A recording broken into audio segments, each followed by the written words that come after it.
Good evening, guys. It's your girl Shonna. How are you? So this email comes in response to a message I received asking me to talk about how a woman can handle being married to an entrepreneur.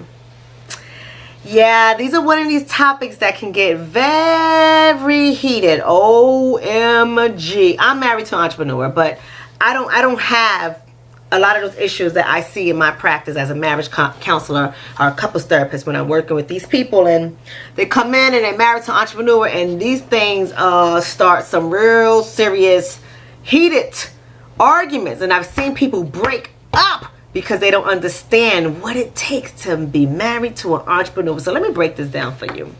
Ladies, this is for the ladies, because it was a guy who messaged me. He wanted to know about, talking to the women about being married to an entrepreneur. I suspect he's an entrepreneur and his woman just don't understand him. I get it. But nevertheless, tons of ideas will be going through his head, okay? Your man is going to be a non-stop think tank. Let me say that again. Your man, your husband, your significant other, your father of your children, your baby daddy, your boo. I don't care what you refer to him as. If you are in a committed relationship with this person, and you're married to him or you're dating or whatever the case is, he is going to be a non-stop think tank. That's all his mind's going to be on. And sometimes you're going to feel like he is not hearing you, he's not seeing you, and he doesn't even have conversations with you anymore. He's going to be on the phone with his friends. He's going to be talking to people, politicking, networking, all this stuff constantly. And sometimes it's going to make you feel like you are less of an importance or a priority to him. I want you to know that he's not doing this on purpose, but when his mind is on making money, increasing money, getting money, however you want to talk about it, that's what he's going to focus on. His mind is non-stop. He's also going to take risk, major risk. And this is going to make you uncomfortable. This is going to make you so uncomfortable because when we take risk, we don't have security there. We don't know what's going to happen, how it's going to pan out. It might be successful, it might be a flop. And if it's a flop, what happens? What do we lose? Do our bills get paid? Do we run the risk of being put out of our house, out of our apartment? Are the kids going to eat? Is daycare going to be taken care of? Are our cars going to have gas? Like, what's going to happen? This is real stuff, and especially if he is a new entrepreneur or a wantrepreneur, right? That's what the terminology we use for some people who are not quite entrepreneurs yet, and they're going out and they have all these ideas and they're trying to make everything work, and they're getting involved with all these different businesses and MLMs, and it can get kind of crazy. But he's going to take a lot of risk, and it's going to make you feel so uncomfortable. I don't know. I mean, I can only give you generalizations and generic advice, but I would say do understand that his intention is not to hurt you. His intention is to generate income, to sustain the family, to sustain you, to sustain his business, and to fulfill his desire.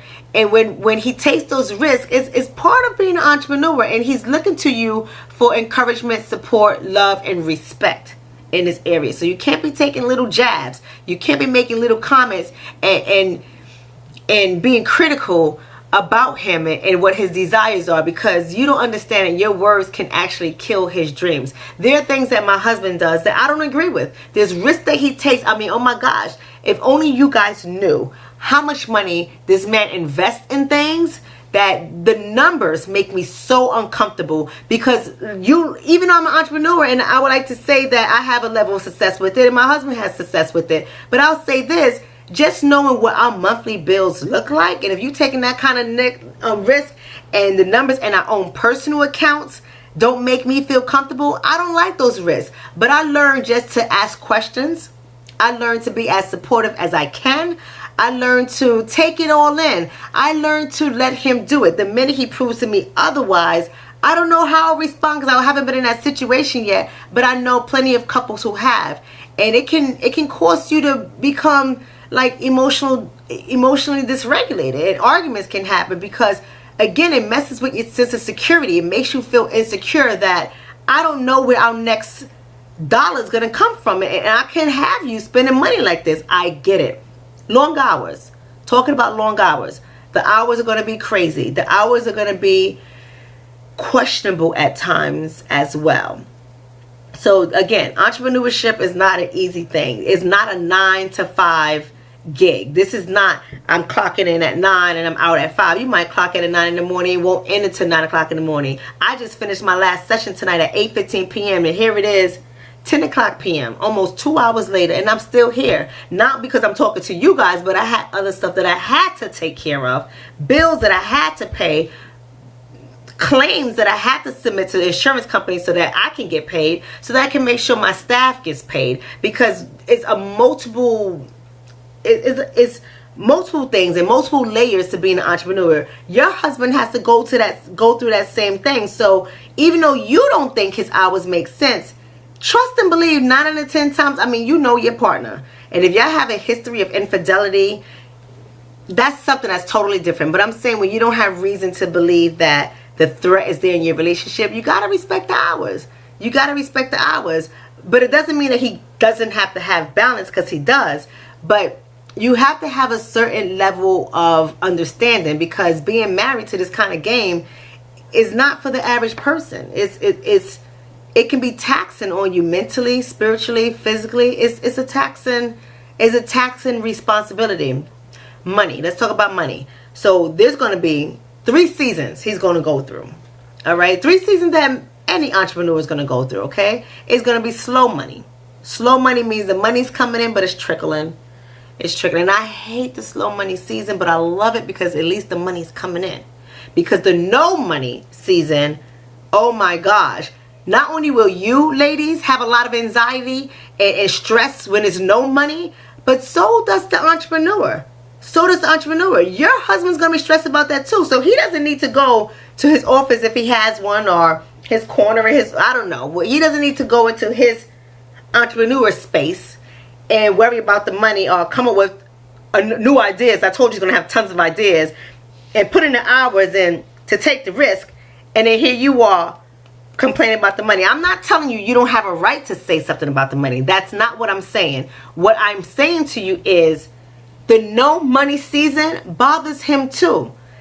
At the same time, he doesn't need you to complain about it, because he knows there's no money. He knows that you're stressed about it. He knows that there's a level of fear and anxiety happening in a relationship. He is aware of that. He doesn't need you to tell him that, okay? And then it's going to be the fast money season. Everybody likes the fast money season, but you got to be careful.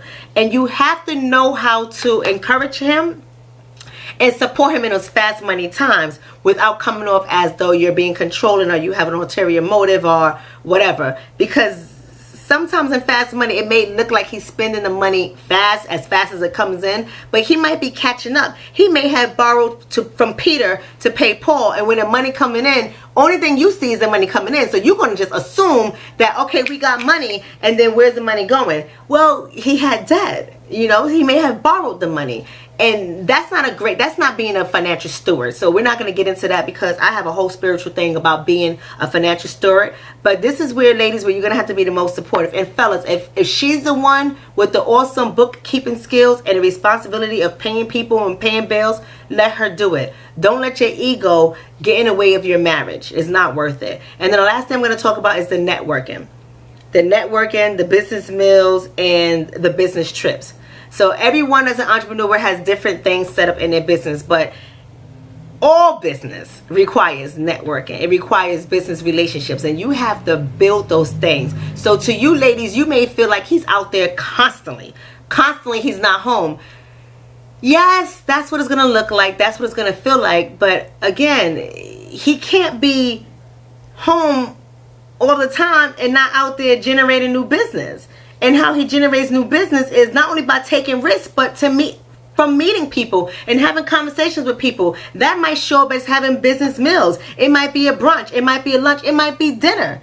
It might be a glass of wine. It might be with a male. It might be with a female. It might be with males. It might be with females. You don't know. And so, and stuff like that, you have to make sure you have constant communication going on with your spouse. Not criticism, not shaming and blaming, not defensiveness, not contempt, not any of that stuff. But you have to really understand it. And fellas, if she asks you, tell her. Tell her, because your job as an entrepreneur is to put her mind at ease and to give her a sense of security, because the fact that you are not available as often as she would like you to be is already discomforting. And ladies, he gets that. He knows that. If you tell him once, trust me, he heard it. Just because he doesn't have the conversation with you constantly doesn't mean that you have to have the conversation with him constantly. So you have to understand it's going to be crazy. And if you're the entrepreneur that has to take business trips, check in with your wife.